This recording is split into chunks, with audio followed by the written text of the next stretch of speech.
thank you all for coming tonight. Before I introduce our poet, I'd like to tell you about what will be happening following the reading. We will have books for sale, and Billy would be happy to sign them for you. And following the signing, there will be a reception at a house here on campus, the house of Dr. Michael and Helen Smith. So if you would like to go to the reception following, you can just come to the front at the end and we'll tell you how to find the Smith's house. And now, I'm very honored to introduce to you Billy Collins.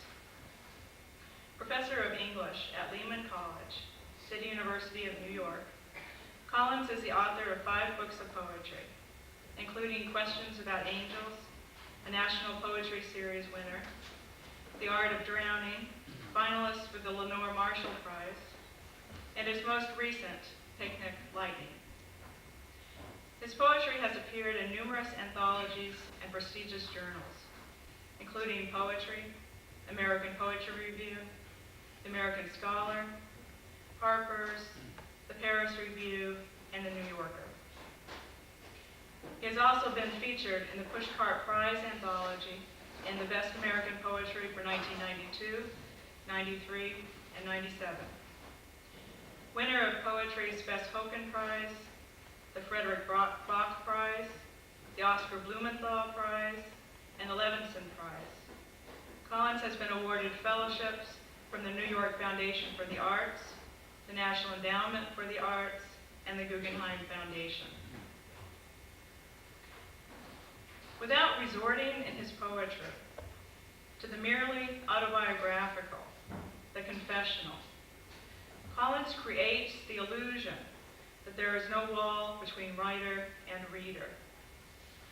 His reader can't help but feel the aptness of Collins' own description of this relationship in A Portrait of the Reader with a Bowl of Cereal. Every morning, I sit across from you at the same small table, the sun all over the breakfast things. In the poem, In the Room of 1,000 Miles, the speaker further describes what often appears to be the original impetus for Collins' work. I like writing about where I am, where I happen to be sitting, the humidity or the clouds, the scene outside the window. But as he talks to his readers across that table about what he sees in the room, out the window, how far he takes us, simple physical objects lead to the metaphysical, and vice versa. In Memento Mori, the speaker says, "There is no need for me to keep a skull on my desk. It is enough to realize that every common object in this sunny little room will outlive me." As in so many of these poems, Collins lets us see the comic even in this grim realization. None of these possessions will attend his funeral, he thinks, though he could put worse things in his mind than the image of his dented goose-necked lamp waddling across the cemetery like an old servant dragging the tail of its cord. Describing a poet's work is always somewhat of a failing enterprise, but description particularly falls short in Collins' case. To attempt to describe his poetry is to become ensnared in paradox. Sophisticated, yet unassuming. Conversational, yet beautifully formed. Intensely aware of mortality, and yet so often so funny. This is seamless art, made from what we had thought to be contradiction. A truly brilliant poetry, in all senses of the word. Lustrous, intelligent, original, and so artful it appears effortless. Please welcome Billy Collins.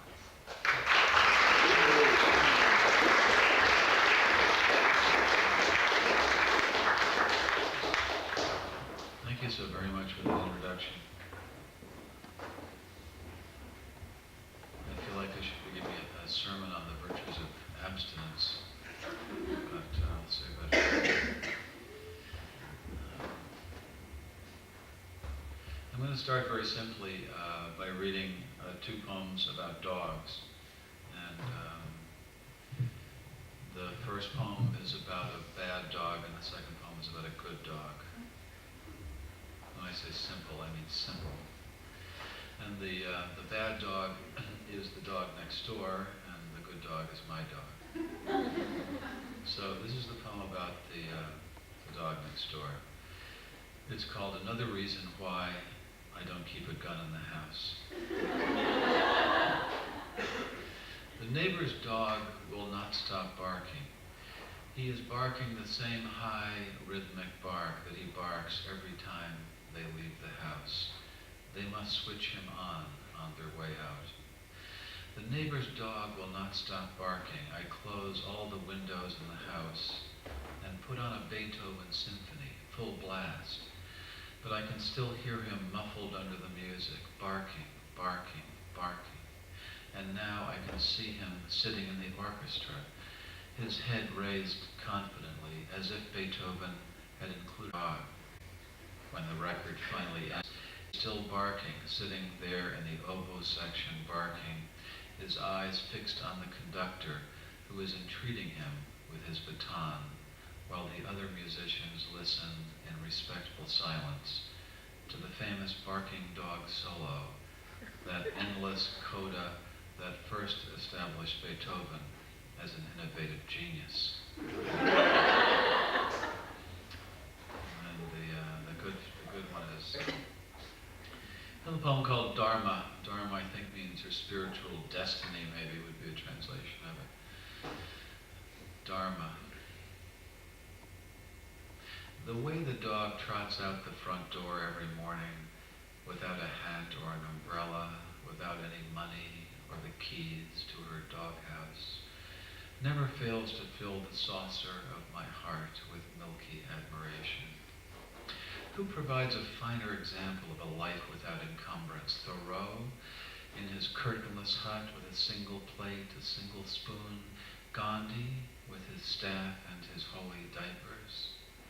Off she goes into the material world with nothing but her brown coat and her modest blue collar, following only her wet nose, the twin portals of her steady breathing, followed only by the plume of her tail. If only she did not shove the cat aside every morning and eat all his food, what a model of self-containment she would be. What a paragon of earthly detachment. If only she were not so eager for a rub behind the ears, so acrobatic in her welcomes. If only I were not her God. We were talking about, because there are cows nearby, we were talking about cows at dinner. I read a poem called Afternoon with Irish Cows. I was never raised around cows, so they're still creatures of strangeness and curiosity to me. Afternoon with Irish Cows. There were a few dozen who occupied the field across the road from where we lived, stepping all day from tuft to tuft, their big heads down in the soft grass. Though I would sometimes pass a window and look out to see the field suddenly empty, as if they had taken wing, flown off to another county. Then later I would open the blue front door, and again the field would be full of their munching, or they would be lying down on the black and white maps of their sides, facing in all directions, waiting for rain. How mysterious, how patient and dumbfounded they appeared in the long quiet of the afternoons.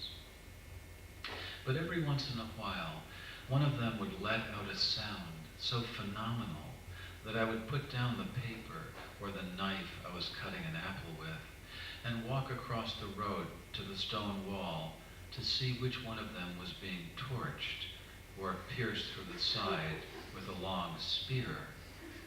Yes, it sounded like pain until I could see the noisy one, anchored there on all fours, her neck outstretched, her bellowing head laboring upward as she gave voice to the rising full-bodied cry that began in the darkness of her belly and echoed up through her bowed ribs into her gaping mouth.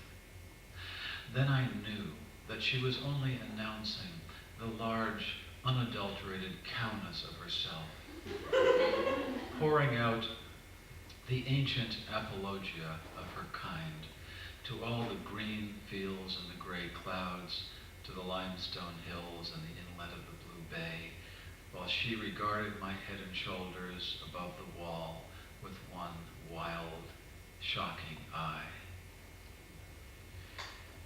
You know how it is when a cow looks at you sideways and they expose a bit of the white of the eye. I mean, they look very, I'd say, psychiatric. They don't look contented at all. They look frightening. Now, it's a tiny poem called No Time. In a rush this weekday morning, I tap the horn as I speed past the cemetery where my parents are buried side by side under a smooth slab of granite. Then all day long, I think of him rising up to give me that look of knowing disapproval, while my mother calmly tells him to lie back down. And then a poem that's sort of an extension of that. It's called The Iron Bridge.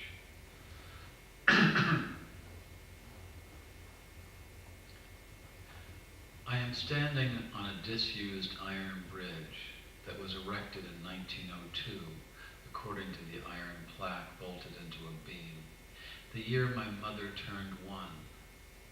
Imagine a mother in her infancy, and she was a Canadian infant at that, one of the great infants of the province of Ontario.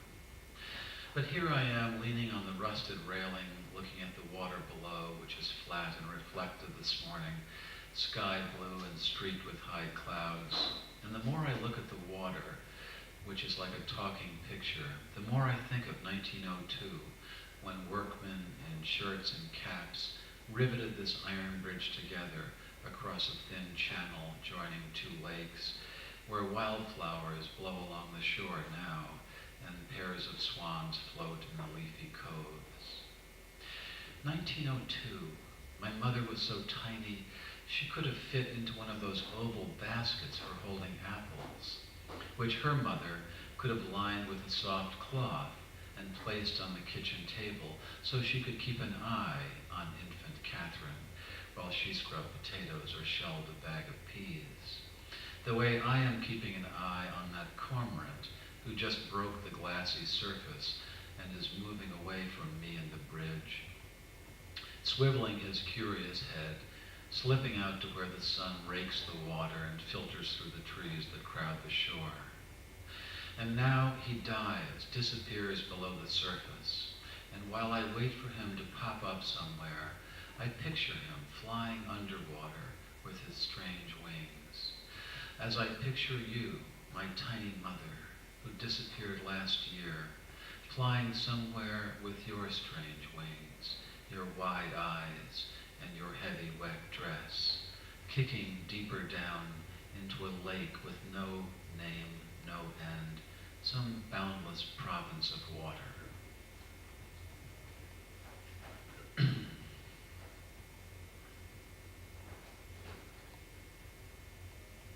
Most of these poems, you'll notice, are, I'd say, people would say informal poems. Some critics would say that's putting it mildly. But we should all try our hand at the kind of verities, and so I'll read a poem called Sonnet, and only pause to remind you that it's an amazing painting over there. Just look at that later. But to remind you that if the sonnet could have been said to have been invented by anyone, it would be by the Italian poet Petrarch, medieval Italian poet. And Petrarch addressed all of his love sonnets to a woman he called Laura. So, sonnet. All we need is 14 lines, well, 13 now. And after this one, just a dozen, to launch a little ship on love's storm-tossed seas, then only 10 more left like rows of beans. How easily it goes, unless you get Elizabethan and insist the iambic bongos must be played, and rhymes positioned at the ends of lines, one for every station of the cross. But hang on here while we make the turn into the final 6, where all will be resolved, where longing and heartache will find an end, where Laura will tell Petrarch to put down his pen, take off those crazy medieval tights, blow out the lights, and come at last to bed.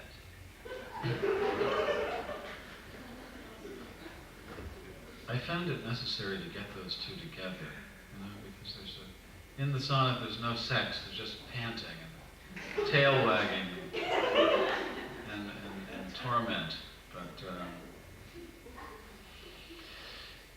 this is a poem. I think one of the most difficult subjects to write about in poetry is pleasure or contentment, since the ties between serious art and pain are deeply rooted, at least in modern times. But it's a poem called Osso Buco. I don't know if you know Osso Buco. You find it in Italian restaurants, or if you have someone you're lucky enough to have someone cook it for you. But you get the piece of the leg. You get the whole thing, the bone and all, of this strange animal called the veal. This is a nocturnal animal that. But you get it's a vegetarian's nightmare. Vegetarians flee the room when this stuff arrives at the table. But for me, it's a source of pleasure, and I tried to write a poem about that kind of contentment. And the poem is called Osso Buco. I love the sound of the bone against the plate and the fortress-like look of it lying before me in a moat of risotto. The meat soft as the leg of an angel who has lived a purely airborne existence. And best of all, the secret marrow, the invaded privacy of the animal prized out with a knife and swallowed down with cold, exhilarating wine. I am swaying now in the hour after dinner, a citizen tilted back on his chair, a creature with a full stomach, something you don't hear much about in poetry, that sanctuary of hunger and deprivation. You know, the driving rain, boots by the door, small birds searching for berries in winter. But tonight, the lion of contentment has placed a warm, heavy paw on my chest, and I can only close my eyes and listen to the drums of woe throbbing in the distance, and the sound of my wife's laughter on the telephone in the next room, the woman who cooked the savory Osso Buco, who pointed to show the butcher the one she wanted, she who talks to her faraway friend while I linger here at the table with a hot, companionable cup of tea, feeling like one of the friendly natives, a reliable guide, maybe even the chief's favorite son. Somewhere a man is crawling up a rocky hillside on bleeding knees and palms, an Irish penitent carrying the stone of the world in his stomach, and elsewhere people of all nations stare at one another across a long empty table. But here the candles give off their warm glow, the same light that Shakespeare and Isaac Walton wrote by, the light that lit and shadowed the faces of history. Only now it plays on the blue plates, the crumpled napkins, the crossed knife and fork. In a while, one of us will go up to bed and the other one will follow. Then we will slip below the surface of the night into miles of water, drifting down and down to the dark, soundless bottom until the weight of dreams pulls us lower still, below the shale and layered rock, beneath the strata of hunger and pleasure, into the broken bones of the earth itself, into the marrow of the only place we know.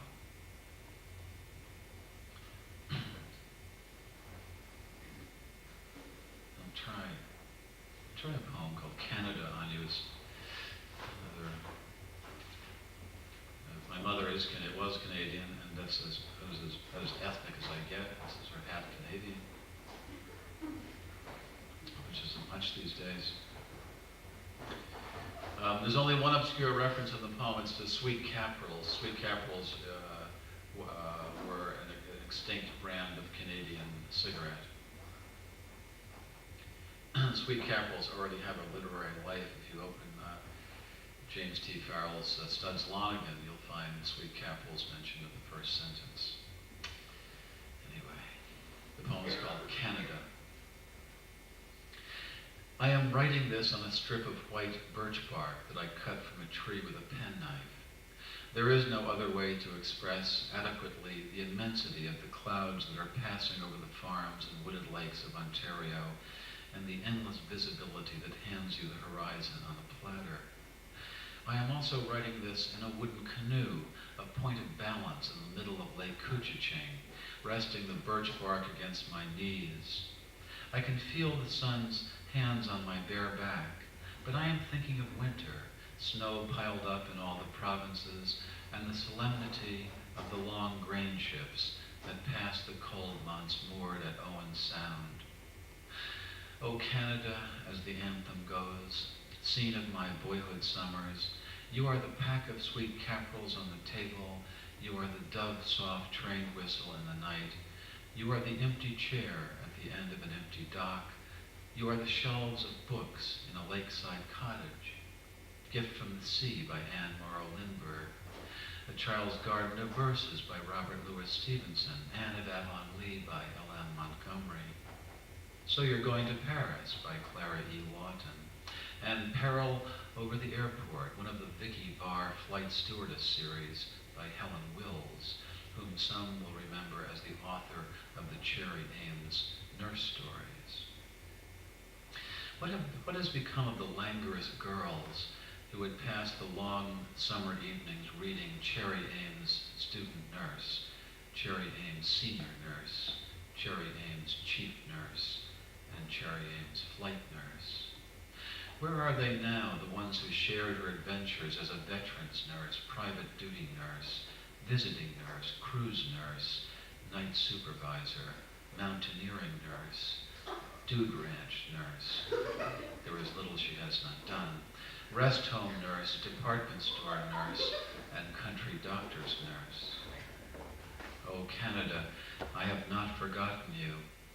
As I kneel in my canoe, beholding this vision of a bookcase, I pray that I remain in your vast polar North American memory.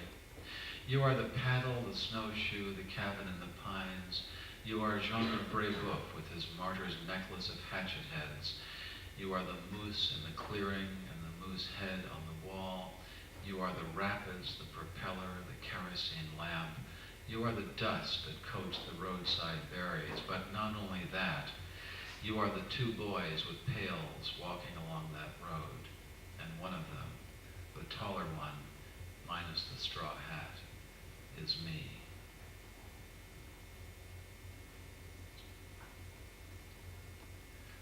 I really appreciate you being here. It's great to be outnumbered at these occasions. But I was really going to say that I really appreciate long titles in poems. I like really explanatory titles. One of my favorite poem titles is the lovely poem by Thomas Gray. It's called Ode on the Death of a Favorite Cat Drowned in a Tub of Goldfishes, which is enough to get a kind of emotional reaction for me without even entering the poem. But this poem is called, I Chopped Some Parsley While Listening to Art Blakey's version of Three Blind Mice. And I start wondering how they came to be blind. If it was congenital, they could be brothers and sisters. And then I think of the poor mother brooding over her sightless young triplets. Or was it a common accident, all three caught in a searing explosion, a firework perhaps? If not, if each came to his or her blindness separately, how did they ever manage to find one another? Would it not be difficult for a blind mouse to locate even one fellow mouse with vision, let alone two other blind ones?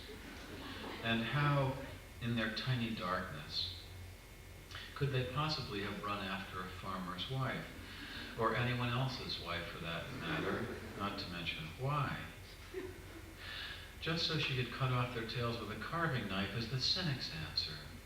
But the thought of them without eyes, and now without tails, to trail through the moist grass or slip around the corner of a baseboard, has the cynic who always lounges within me up off his couch and at the window, trying to hide the rising softness that he feels. By now I am on to dicing an onion, which might account for the wet stinging in my own eyes, though Freddie Hubbard's mournful trumpet on Blue Moon, which happens to be the next cut, cannot be said to be making matters any better. So, enough for mice.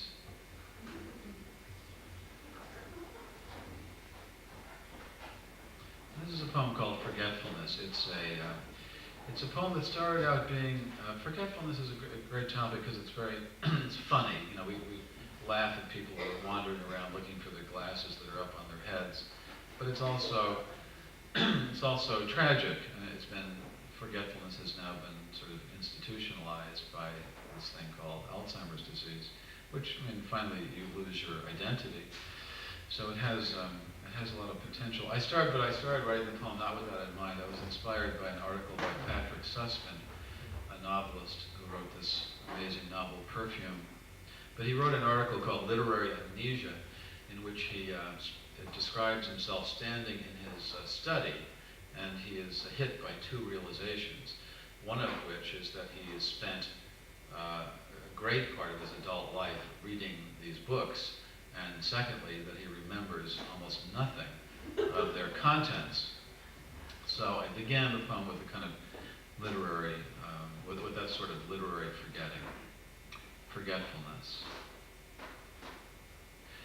The name of the author is the first to go, followed obediently by the title, the plot, the heartbreaking conclusion, the entire novel, which suddenly becomes one you have never read, never even heard of.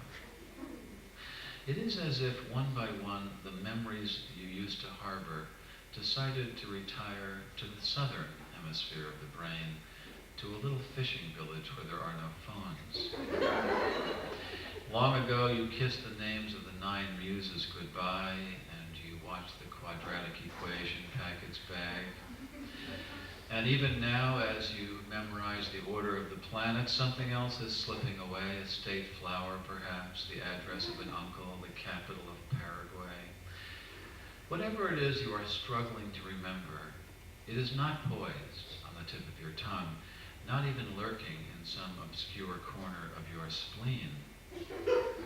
It has floated away down a dark mythological river whose name begins with an L as far as you can recall. Well, on your own way to oblivion, where you will join those who have forgotten even how to swim and how to ride a bicycle. No wonder you rise in the middle of the night to look up the date of a famous battle in a book on war. No wonder the moon in the window seems to have drifted out of a love poem that you used to know by heart.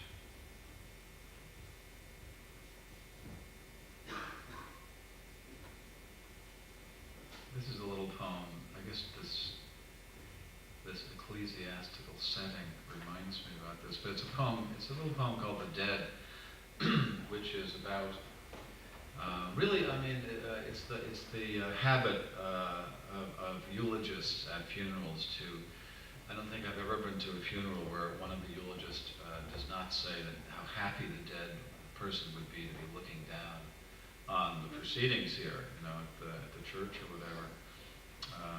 And I went to one funeral of a friend of mine, and I was positive that he would not be so pleased. He'd very much rather be down here with the rest of us. So I wrote this little poem, and it's really just about that perspective, or about the comfort we take, perhaps, in imagining the dead as these kind of celestial spectators, the dead, The dead are always looking down on us, they say. While we are putting on our shoes or making a sandwich, they are looking down through the glass-bottom boats of heaven as they row themselves slowly through eternity. They watch the tops of our heads moving below on earth, and when we lie down in a field or on a couch, drugged perhaps by the hum of a warm afternoon, they think we are looking back at them, which makes them lift their oars and fall silent and wait like parents for us to close our eyes.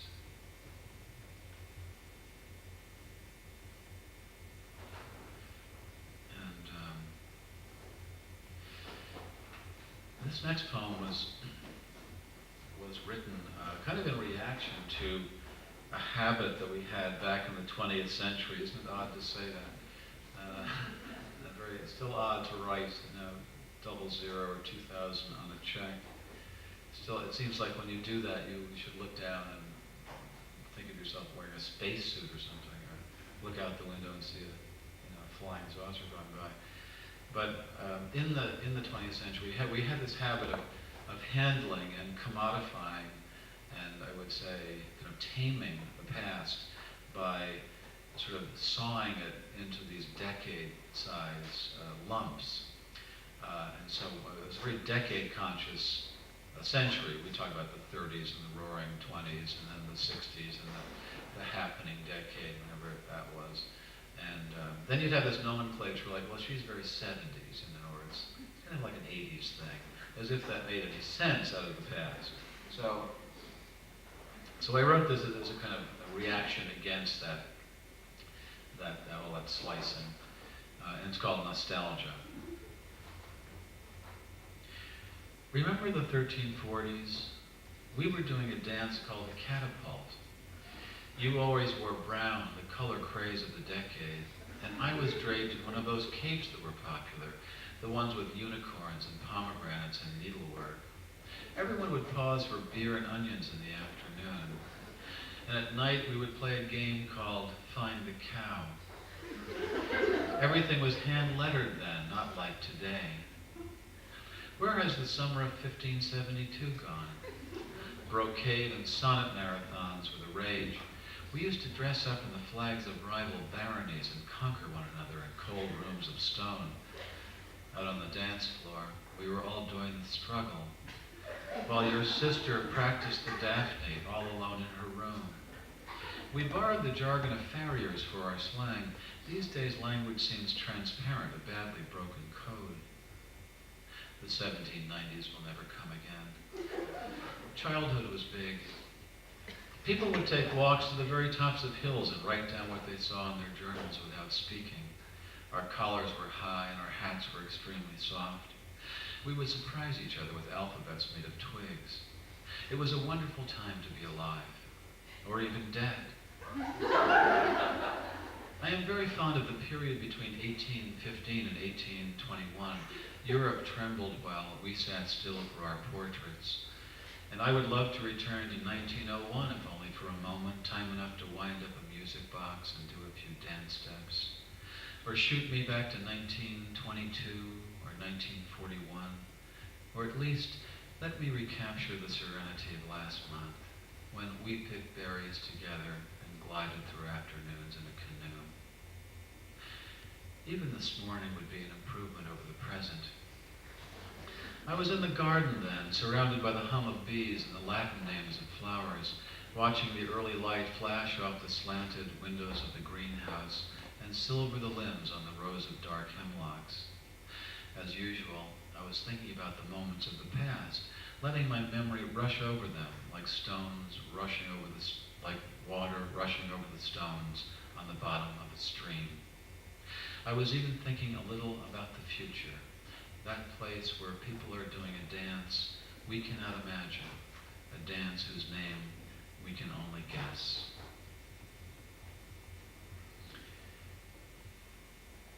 What do you call this decade? Do you have a name for this decade? The teenies, the zeros, the littles, the aughts?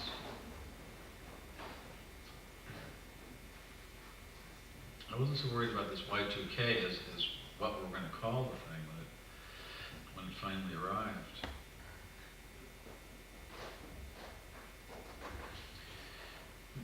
It's kind of a commonplace of literary criticism to say that behind every poem is another poem, that all poems are really about some previous poem. And that lurking behind any poem, there's kind of a ghost poem or a precursor shadow poem or a grandfather poem or whatever the nomenclature is.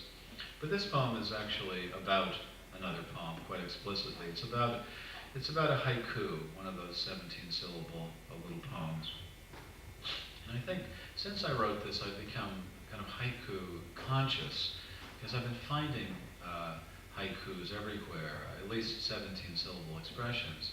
It turns out that title I mentioned earlier by Thomas Gray is 17 syllables. Ode on the death of a favored cat drowned in a tub of goldfishes. The fishes just kind of makes it, but barely haiku.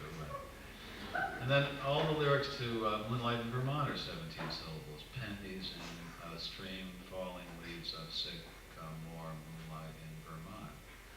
And the most extraordinary discovery on my part was I was walking along a campus. It was Penn State.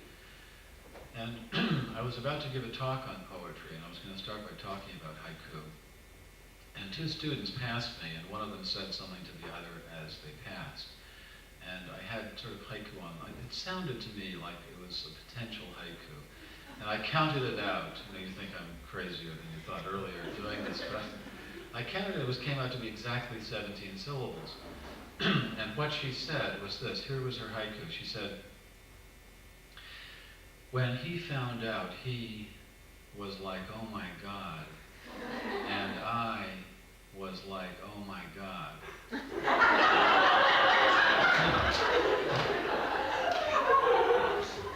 So it's nothing for Basho to worry about, but it came in exactly. So the stuff just falls from their lips.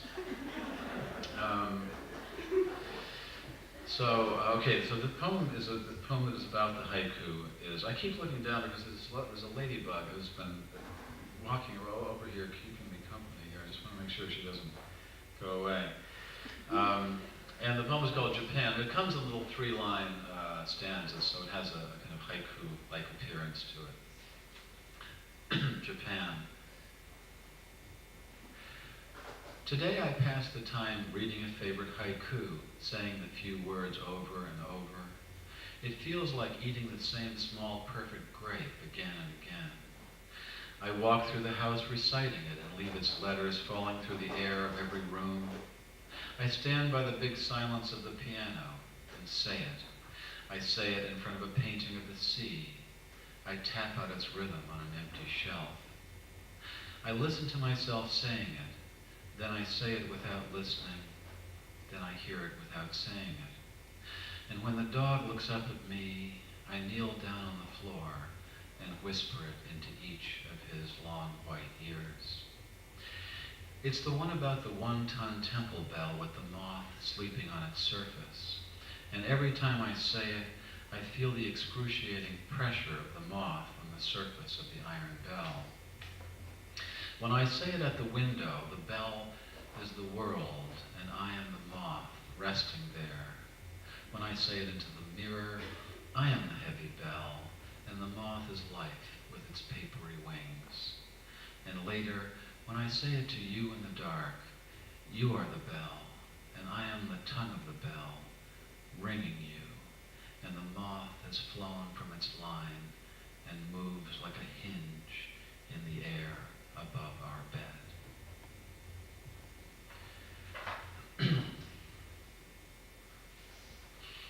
I've always wanted to write a perfectly organized poem, and when I came across this passage in Aristotle, excuse me, in the Poetics, where Aristotle talks about the fact that literary works or drama have 3 parts, beginning, middle, and an end, I got sort of an idea for a poem there.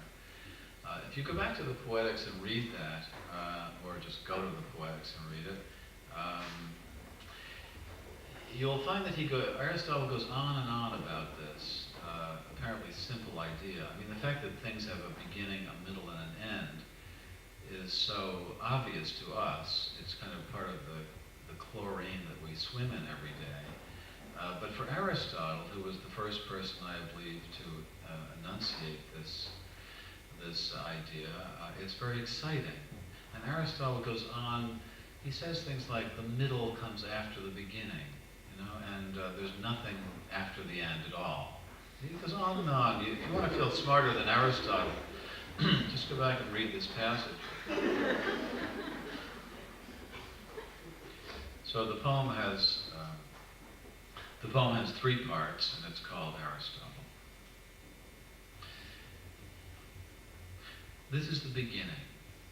Almost anything can happen here. This is where you find the creation of light, a fish wriggling onto land, the first word of Paradise Lost on an empty page. Think of an egg, the letter A woman ironing on a bare stage as the heavy curtain rises. This is the very beginning. The first person narrator introduces himself and tells us about his lineage. The mezzo-soprano stands waiting in the wings. Here the climbers are studying a map or pulling on their long woolen socks. This is early on, years before the ark, dawn. The profile of an animal is being smeared on the wall of a cave, and you have not yet learned to crawl. This is the opening, the gambit, a pawn moving forward an inch. This is your first night with her, your first night without her. This is the first part where the wheels begin to turn, where the elevator begins its ascent before the doors lurch apart. This is the middle. Things have had time to get complicated, messy, really. Nothing is simple anymore. Cities have sprouted up along the rivers, teeming with people at cross purposes, a million schemes, a million wild looks. Disappointment unshoulders his knapsack here and pitches his ragged tent. This is the sticky part where the plot congeals, where the action suddenly reverses or swerves off in some outrageous direction. Here, the narrator devotes a long paragraph to why Miriam does not want Edward's child. Someone hides a letter under a pillow. The aria rises to a pitch, a song of betrayal salted with revenge, and the climbing party is stuck on a ledge halfway up the mountain. This is the bridge, the painful modulation. This is the thick of things. So much is crowded into the middle. The guitars of Spain, piles of ripe avocados, Russian uniforms, noisy parties, lakeside kisses, arguments heard through a wall. Too much to name, too much to think about. And this is the end. The car running out of road, the river losing its name in an ocean, the long nose of the photographed horse touching the white electronic line. This is the colophon, the last elephant in the parade, the empty wheelchair and pigeons floating down in the evening. Here the stage is littered with bodies, the narrator leads the characters back to their cells, and the climbers are in their graves. It is me hitting the period, and you closing the book. It is Sylvia Plath in the kitchen, and St. Clement with an anchor around his neck. This is the final bit, thinning away to nothing. This is the end, according to Aristotle, what we have all been waiting for, what everything comes down to, the destination we cannot help imagining. A streak of light in the sky, a hat on a peg, and outside the cabin, falling leaves. I'll read a couple more. One is called, it was based on, some of these things are vaguely autobiographical, or they're based on the life of someone who really strongly resembles me more than anyone I know. We had planned a trip to Europe one summer, and it had to be scrubbed because of sickness. And so I wrote this poem to console myself about having just to hang around the house all summer in sort of suburban New York. And so the poem is called Consolation. it really is trying to sing the merits of just staying put. Consolation. How agreeable it is not to be touring Italy this summer, wandering her cities and ascending her torrid hill towns. How much better to cruise these local familiar streets, fully grasping the meaning of every road sign and billboard and all the sudden hand gestures of my compatriots. There are no abbeys here, no crumbling frescoes, no famous domes, and there is no need to memorize a succession of kings, tour the dripping corners of a dungeon. No need to stand around a sarcophagus, see Napoleon's little bed on Elba, or view the bones of a saint under glass. How much better to command the simple precinct of home than be dwarfed by pillar, arch, and basilica. Why hide my head in phrase books and wrinkled maps? Why feed scenery into a hungry, one-eyed camera eager to eat the world one monument at a time? Instead of slouching in a cafe, ignorant of the word for ice, I will head down to the coffee shop and to the waitress known as Dot. I will slide into the flow of the morning paper, all language barriers down, rivers of idiom running freely, eggs over easy on the way. And after breakfast, I will not have to find someone willing to photograph me with my arm around the owner. I will not puzzle over the bill or record in a journal what I had to eat and how the sun came in the window. It is enough to climb back into the car, as if it were the great car of English itself, and sounding my loud vernacular horn, speed off down a road that will never lead to Rome, not even Bologna. It would lead to this Rome, but not the other Rome. You all know from studying, if you've studied even a bit of literature, that the subject that really gets poets kind of up on their hind legs and wagging their tails is death. And if you took the Norton Anthology of English Literature, and I think this would be an interesting exercise, and just passed out razor blades to the class, you sort of take one and hand the rest back, and just ask the class to razor out every poem that had to do with mortality, you would be left with the Norton pamphlet of English literature. There's one occasion on which poets feel a heavy obligation to write about mortality, and that's when they are undergoing a birthday divisible by 10. So you have a tremendous number of poems on turning 30, on my 40th birthday eve, and 50, and so on. It reminds me that William Matthews, some of us had we had an oxymoron contest one year, and he took first prize. His oxymoron was "Happy Birthday."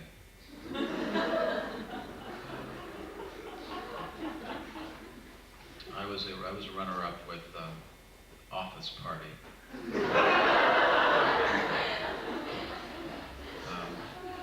But all these poems on turning 50 and whatnot, they're all the same poem. I mean, the poet kind of broods over the milestone, and they're full of self-pity and seriousness.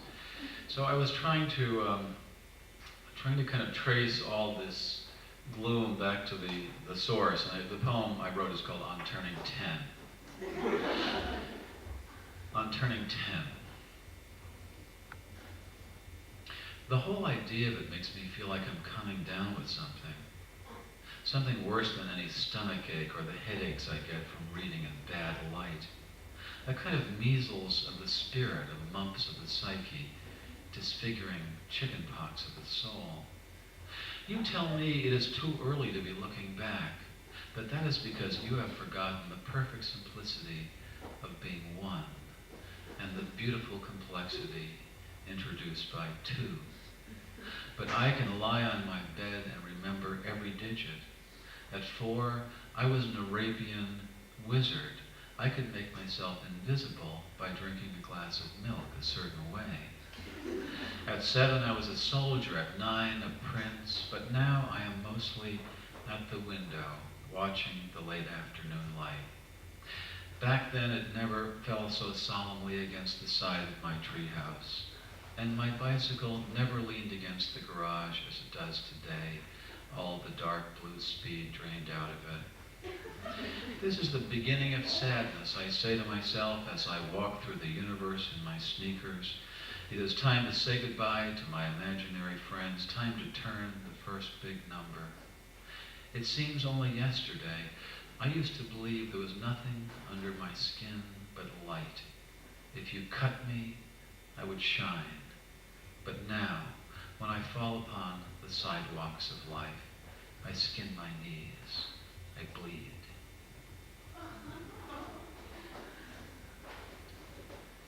And I'll end with this poem, and thank you again for coming and being so attentive. I'll end with a poem called Nightclub. I'll end with it just because I've gotten in the habit of ending with it. And I have a feeling if I don't end with it, I will walk out of here and something will hit me on the head and kill me. So it's just pure superstition. But thank you for having me here, and especially to Sandra for taking care of it today. The poem is called Nightclub. Oh, I mentioned in the poem, I mentioned a singer named Johnny Hartman, a singer of jazz ballads you might know. He did a famous album with John Coltrane before he died in the 70s. Or maybe in the 80s, I'm not sure. But the poem is called, I mentioned him in passing, the poem is called Nightclub. You are so beautiful, and I am a fool to be in love with you, is a theme that keeps coming up in songs and poems. There seems to be no room for variation. I have never heard anyone sing, I am so beautiful, and you are a fool to be in love with me. Even though this notion has surely crossed the minds of women and men alike. You are so beautiful, too bad you're a fool is another one you don't hear.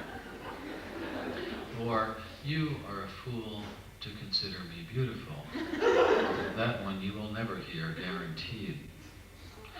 For no particular reason this afternoon, I am listening to Johnny Hartman, whose dark voice can curl around the concepts of love, beauty, and foolishness like no one else's can.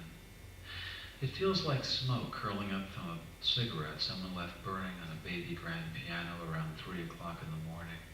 Smoke that billows up into the bright lights, while out there in the darkness, some of the beautiful fools have gathered around little tables to listen, some with their eyes closed, others leaning forward into the music as if it were holding them up, or just twirling the loose ice in a glass, slipping by degrees into a rhythmic dream. Yes, there is all this foolish beauty, born beyond midnight, that has no desire to go home, especially now when everyone in the room is watching the large man with the tenor sax that hangs from his neck like a golden fish. He moves forward to the edge of the stage and hands the instrument down to me and nods that I should play. So I put the mouthpiece to my lips and blow into it with all my living breath.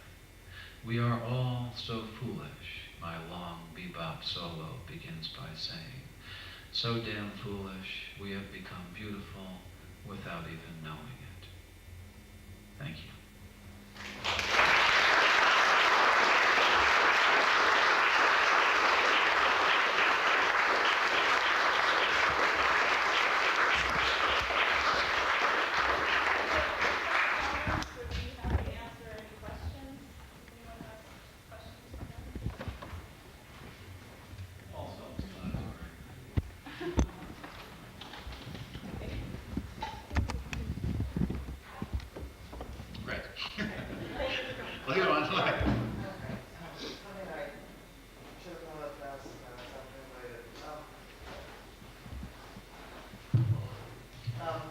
Something you should have thought of tonight.